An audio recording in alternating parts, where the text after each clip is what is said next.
இனி வருகின்ற நாட்கள் உங்களுக்கு நல்லதே நடக்கட்டும். அனைவருக்கும் வணக்கம். நம்ம இன்னைக்கு பார்க்க இருக்கிறது கடகராசி. இந்த கடகராசி என்பவர்களுக்கு அடுத்து வருகின்ற 30 நாட்களும் எப்படி அமைந்திருக்கு, தொழிலில், வியாபாரத்தில், நிதி நிலைமையில் என்னென்ன மாற்றங்களை அவங்க சந்திக்கிருக்காங்க, வருகின்ற நாட்கள் இவங்களுக்கு சாதகமாக அமைந்திருக்கா, பாதகமாக அமைந்திருக்கா அப்படிங்கிறது எல்லாமே இந்த வீடியோவில் விளக்கமாக சொல்லியிருக்கோம். நிச்சயமாக இந்த வீடியோ உங்களுக்கு பயனுள்ளதாக தான் இருக்கும். அதனால் வீடியோவை கடைசி வரைக்கும் பாருங்கள். நீங்கள் இப்போ தான் ஃபஸ்ட் டைமாக நம்ம சேனலை பார்க்குறதா இருந்தால் நம்ம சேனலை சப்ஸ்கிரைப் பண்ணிவிட்டு கூடவே இருக்கிற பெல் ஐக்கானையும் கிளிக் பண்ணிக்கோங்க. அப்போ தான் நாங்கள் போடுற ஒவ்வொரு வீடியோவுமே உங்களுக்கு நோட்டிஃபிகேஷனாக வரும். நீங்கள் கடகராசி அன்பராக இருந்தால் மறக்காமல் நம்மளுடைய சேனலுக்கு ஒரு லைக் கொடுத்துட்டு உங்களுடைய உறவுகள் வகையிலையோ அல்லது நண்பர்கள் வகையிலையோ யாராவது கடகராசி அன்பர்கள் இருக்காங்க அப்படின்னா மறக்காமல் இந்த வீடியோவை அவங்களுக்கும் ஷேர் பண்ணி விடுங்க. இந்த கடகராசி அன்பர்கள் உங்களுடைய வாழ்க்கையில் நீங்கள் பெருசாக ஏதாவது சாதிக்கணும்னா நாங்கள் ஒரு சில பரிகாரங்கள்லாம் இடையில சொல்லியிருக்கோம். அந்த பரிகாரங்களை நீங்கள் செஞ்சிங்கன்னா கண்டிப்பாக நல்ல ஒரு மாற்றம் வரும்.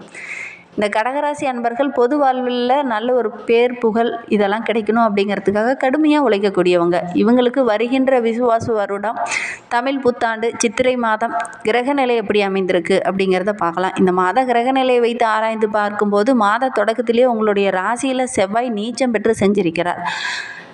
எனவே தைரியமும் தன்னம்பிக்கையும் கொஞ்சம் குறைஞ்ச மாதிரி இந்த மாதத்தில் தோணும். தடைகளை எல்லாம் முறியடித்து எப்பவுமே வெற்றிக்கான முயற்சி செய்யக்கூடியவங்க இந்த கடகராசி அன்பர்கள். இருந்தாலும் இந்த டைம் பார்த்திங்கன்னா கொஞ்சம் தன்னம்பிக்கை இல்லாத மாதிரி ஒரு விதமான தோய்வு காணப்படுற மாதிரி உங்களுக்கு தோணும்.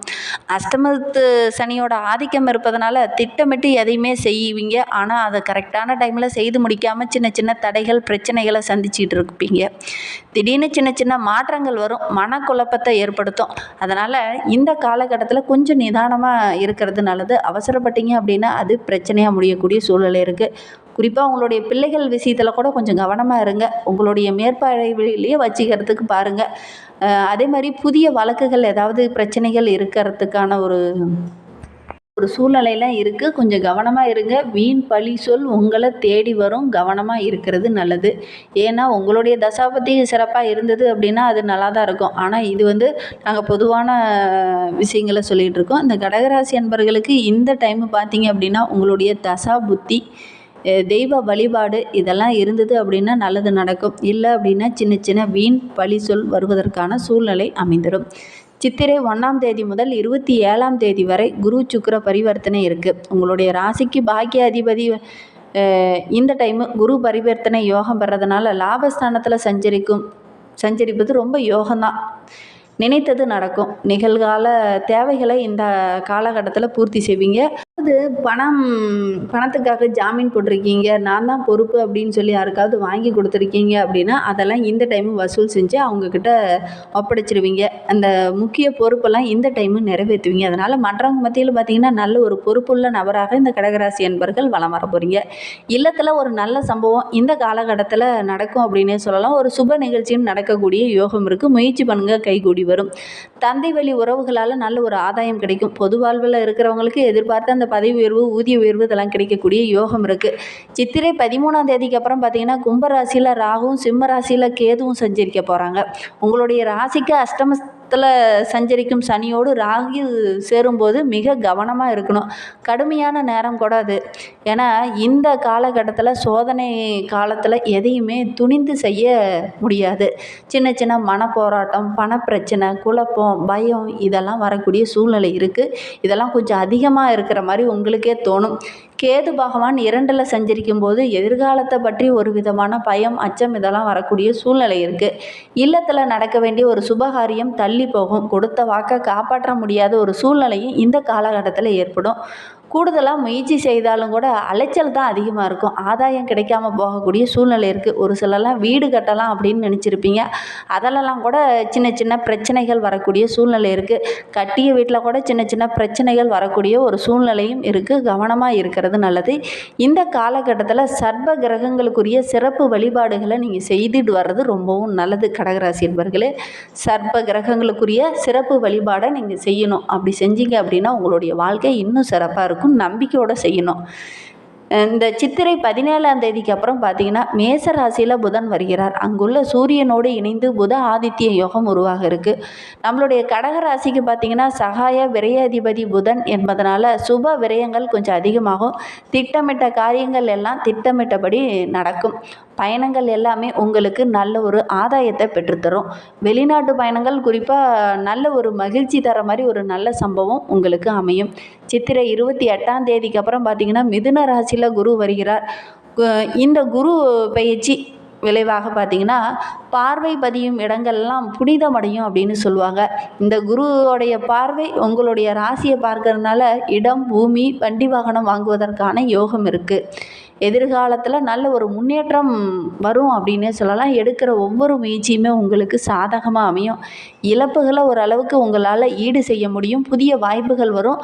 அதே மாதிரி ஒரு சிலருக்கு மருத்துவத்தின் மூலிமா சின்ன சின்ன பிரச்சனைகள் வரக்கூடிய சூழ்நிலை இருக்குது. கொஞ்சம் செலவுகள் வரக்கூடிய சூழ்நிலை இருக்குது. கொஞ்சம் கவனமாக இருக்கிறது நல்லது. உடல் ஆரோக்கியத்தில் கவனம் செலுத்துறது ரொம்பவும் நல்லது. மக்கள் செல்வாக்குள்ள ஒரு நபரை இந்த டைமு சந்திப்பீங்க. அவங்க மூலிமா கூட உங்களுடைய வாழ்க்கையில் நல்ல ஒரு மாற்றம் வரும்.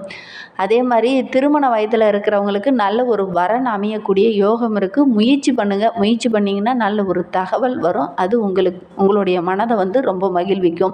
பொது வாழ்வில் இருக்கிறவங்களுக்கு நல்ல ஒரு முன்னேற்றமான பாதை 28க்கு அப்புறம் தென்படும் அப்படின்னே சொல்லலாம். வியாபாரத்தில், தொழிலில் நல்ல ஒரு கணிசமான லாபம் கிடைக்கும். உத்தியோகத்தில் உள்ளவங்களுக்கு மேலதிகாரியோட ஆதரவு கிடைக்கும். கலைத்துறையை சார்ந்த நண்பர்களுக்கு நீங்கள் முயற்சி பண்ணின ஒரு விஷயம் கூட கை நழுவி செல்லக்கூடிய ஒரு சூழ்நிலை இருக்குது. நீங்கள் முயற்சி பண்ண ஒரு விஷயம் ஒப்பந்தங்கள் கிடைக்காம சின்ன சின்ன தடைகளை தாண்டி அதுக்கப்புறம் கிடைக்கக்கூடிய யோகம் இருக்குது. மாணவ மணிகளை பொறுத்தவரையிலும் படிப்பில் கொஞ்சம் கூடுதலாக கவனம் செலுத்தி படிச்சிங்க அப்படின்னா நல்ல ஒரு மதிப்பெண் பெறக்கூடிய யோகம் இருக்குது. பெண்களை பொறுத்தவரையிலும் குடும்பத்தில் உள்ளவங்க கிட்ட பேசும்போதும் பழகும்போதும் கொஞ்சம் அனுசரித்து பேசுறது நல்லது. வீண் வாக்குவாதம் ஏற்படக்கூடிய சூழ்நிலை இருக்குது. கொஞ்சம் கவனமாக இருந்தீங்க அப்படின்னா பெரிய பாதிப்பு எதுவும் வராது. இந்த காலகட்டத்தில் கொஞ்சம் கவனமாக இருக்கணும். ஏன்னா உங்களுடைய ராசிக்கு 12ல் செவ்வாய் பலம் பெற்று இருக்கிறார். அதனால் தைரியமும் தன்னம்பிக்கையும் கொஞ்சம் குறைச்ச மாதிரி இருக்கும். பொது வாழ்வில் இருக்கிறவங்களுக்கு முக்கிய பொறுப்பெல்லாம் இந்த காலகட்டத்தில் கிடைக்கும். புனித பயணங்கள் எங்கேயாவது செல்லக்கூடிய யோகம் இருக்குது. கடகராசியில் புனர்பூசம் 4ஆம் பாதத்தில் பிறந்தவங்களுக்கு வருகின்ற 30 நாட்களும் எப்படி அமைந்திருக்கு அப்படிங்கிறத பார்க்கலாம். குரு பகவான் லாபஸ்தானத்தில் சஞ்சரிப்பதனால இதுவரை இருந்த நெருக்கடிகள், பிரச்சனைகள் படிப்படியாக குறையும். வியாபாரத்தில் இருந்த தடைகள் கொஞ்சம் கொஞ்சமாக விலக ஆரம்பிக்கும். உங்களுடைய முயற்சி எல்லாமே வெற்றியாகும். நினைத்த வேலையை கரெக்டான டைமில் செய்து முடிக்கிறதுனால நல்ல ஒரு பாராட்டு கிடைக்கும். அதே மாதிரி ஒவ்வொரு விஷயத்தையுமே ரொம்ப நம்பிக்கையோடு செயல்படுவீங்க. அதுதான் உங்களுக்கு வெற்றியாக அமையும் அப்படின்னே கூட சொல்லலாம். சகோதரர்களுடைய ஒத்துழைப்பு இந்த காலகட்டத்தில் கிடைக்கும். உத்தியோகத்தில் கூட சின்ன சின்ன பிரச்சனைகள் இருக்கும். இருந்தாலும் கொஞ்சம் போராடி வெற்றி பெறுவீங்க. எதிர்பார்த்த அளவுக்கு நல்ல ஒரு முன்னேற்றம் இந்த டைம் இருக்கும். குழந்தைகளுக்காக காத்துட்டு இருக்கவங்களுக்கு நல்ல ஒரு குழந்தை பேர் கிடைக்கக்கூடிய யோகம் இருக்குது. திருமண வயதில் இருக்கிறவங்களுக்கு சின்ன சின்ன தடைகளை தாண்டி அதுக்கப்புறம் வரன் அமையக்கூடிய யோகம் இருக்குது. நண்பர் கூட பேசும்போதும் பழகும்போதும் கொஞ்சம் கவனமாக பேசுறது நல்லது. இல்லை அப்படின்னா சின்ன சின்ன வாக்குவாதங்கள் வரக்கூடிய சூழ்நிலை இருக்குது. வாழ்க்கை துணையுடன் கூட பேசும்போது கொஞ்சம் கவனமாக பேசுறது நல்லது. அதில் ஷேர் மார்க்கெட்டிங்கில் ஏதாவது முதலீடு பண்ணிங்க அப்படின்னா நல்ல ஒரு லாபம் கிடைக்கக்கூடிய யோகம் இருக்குது. ஆயில்ய நட்சத்திரத்தில் பிறந்தவங்களுக்கு அடுத்து வருகின்ற 30 நாட்களும் எப்படி அமைந்திருக்கு அப்படின்னா வருகின்ற நாட்கள் ரொம்ப யோகமான நாட்களாக அமைந்திருக்கு அப்படின்னே சொல்லலாம். மறைந்த புதன் நிறைந்த லாபத்தை வழங்குவார் அப்படின்னே சொல்லுவாங்க. நீண்ட நாளாக நீங்கள் முயற்சி பண்ணிகிட்டு இருந்த ஒரு விஷயம் இந்த டைமு உங்களுக்கு சாதகமாக அமைய இருக்குது. ஒரு சிலர்லாம் வாங்க நினைத்த இடத்தை இந்த டைமு கரெக்டாக வாங்குவீங்க. வியாபாரத்தில் கூட புதிய ஒப்பந்தங்கள்லாம் இந்த காலகட்டத்தில் கையெழுத்தாகக்கூடிய யோகம் இருக்குது. வங்கியில் கூட ஒரு சிலர்லாம் பணம் கேட்டிருப்பீங்க, அதெல்லாம் கிடைக்காம இருந்திருக்கும். இந்த டைம் முயற்சி பண்ணிங்களா அந்த கடன்லாம் கிடைக்கக்கூடிய யோகம் இருக்குது. அரசு வழியில் நீங்கள் முயற்சி செய்கிற ஒவ்வொரு விஷயமும் உங்களுக்கு சாதகமாக அமையும். ஒரு சிலர்லாம் அரசு வேலைக்கு முயற்சி பண்ணுவீங்க. கண்டிப்பாக முயற்சி பண்ணுங்கள், நல்ல ஒரு பலன் கிடைக்கும். பெரியவங்களுடைய ஆதரவு கிடைக்கும். நிதி சம்பந்தமாக துறையில் இருக்கிறவங்க கொஞ்சம் கவனமாக இருங்க. கொடுத்த வாக்கை இந்த டைமு காப்பாற்ற முடியாமல் இருக்கும். அதனால் கொஞ்சம் கவனமாக இருக்கிறது நல்லது. பொது வாழ்வில் ஈடுபட்டு இருக்கவங்களுக்கு நல்ல ஒரு செல்வாக்கு உயரக்கூடிய நாட்களாக வருகின்ற நாட்கள் அமைந்திருக்கு. மாணவர்களை பொறுத்தவரையிலும் படிப்பில் கொஞ்சம் கூடுதலாக கவனம் செலுத்தி படிச்சுட்டு வர்றது ரொம்பவும் நல்லது. இந்த காலகட்டத்தில் ஜென்ம ராசிக்குள்ளே செவ்வாய், அஷ்டமத்தில் சனி என்ற நிலை இருக்கிறதுனால கொஞ்சம் கவனமாக இருக்கணும். வெளியூர் பயணங்கள்லாம் கொஞ்சம் எச்சரிக்கையாக இருக்கணும். அரசு பணியில் இருக்கிறவங்க வீண் பிரச்சனை வர்றதுக்கான ஒரு சூழ்நிலையில் இருக்குது. கொஞ்சம் கவனமாக இருந்தீங்க அப்படின்னா பெரிய பாதிப்பு எதுவும் வராது. சின்ன சின்ன நெருக்கடிகள் வந்தாலும் கூட அதை சமாளிக்கக்கூடிய ஒரு திறனுள்ள நபராக இந்த ஆயில்ய நட்சத்திரக்காரங்க வருகின்ற நாட்களில் வள வருவீங்க. இன்னுமே உங்களுடைய வாழ்க்கை சிறப்பாக அமையணும் அப்படின்னா அருகில் ஏதாவது நரசிம்மர் ஆலயம் இருக்குது அப்படின்னா அந்த நரசிம்மர் ஆலயத்தில் நேராக வழிபட்டுடுவாங்க. அதே மாதிரி நரசிம்மருக்கு துளசி மாலை சாற்றி வழிபடுறது இன்னும் சிறப்பான பலனை பெற்றுத்தரும். நம்பிக்கையோட இந்த 2 விஷயத்தையுமே செஞ்சுட்டு வாங்க. கண்டிப்பாக நல்ல ஒரு மாற்றம் வரும். வருகின்ற நாட்களும் உங்களுக்கு யோகமான நாட்கள் அமையும். இந்த மாதிரி பயனுள்ள தகவலை நீங்கள் தொடர்ந்து கேட்கணும் அப்படின்னு நினச்சிங்கன்னா நம்ம சேனலை சப்ஸ்கிரைப் பண்ணிவிட்டு கூடவே இருக்கிற பெல் ஐக்கானையும் கிளிக் பண்ணிக்கோங்க. அப்போ தான் நாங்கள் போடுற ஒவ்வொரு வீடியோவுமே உங்களுக்கு நோட்டிஃபிகேஷனாக வரும்.